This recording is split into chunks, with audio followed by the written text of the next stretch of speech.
This is the 2020 Ford Everest Titanium 2.0 liter 4x2 automatic. Ang Ford Everest Titanium is naka-chrome front grille and meron din siyang front sensor. Ang Ford Everest Titanium ay naka-LED projector headlamps. Meron din itong daytime running lamps and naka-auto on-off headlamps.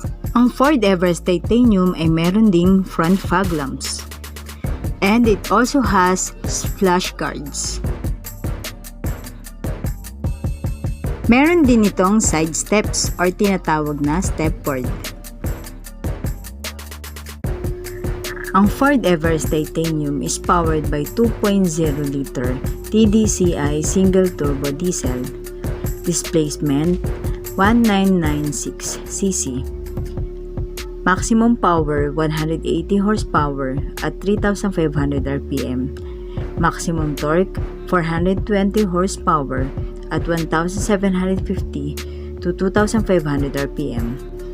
Transmission type 10-speed automatic with select shift. Ang fuel tank capacity is 80 liters.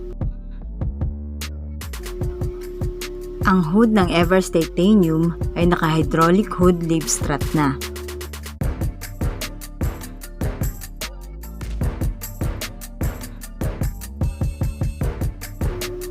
Ang ground clearance ng Ford Everest Titanium is 225 mm.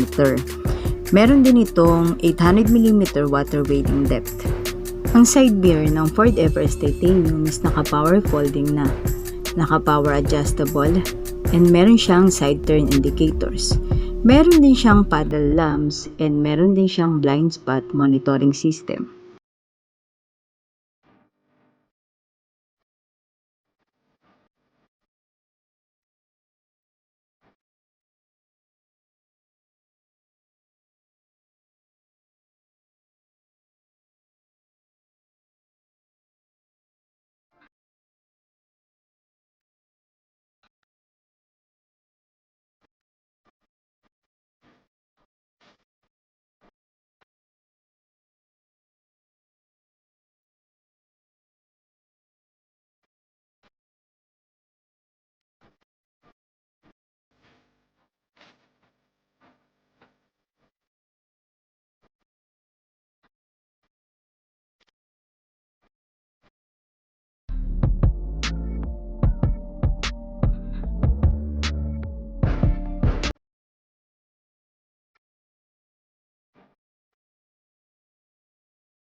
Sa rear side ng Ford Everest Titanium, ito ay merong LED tail lamps, rear parking sensor, rear view camera, and meron din siyang power liftgate with hands-free function.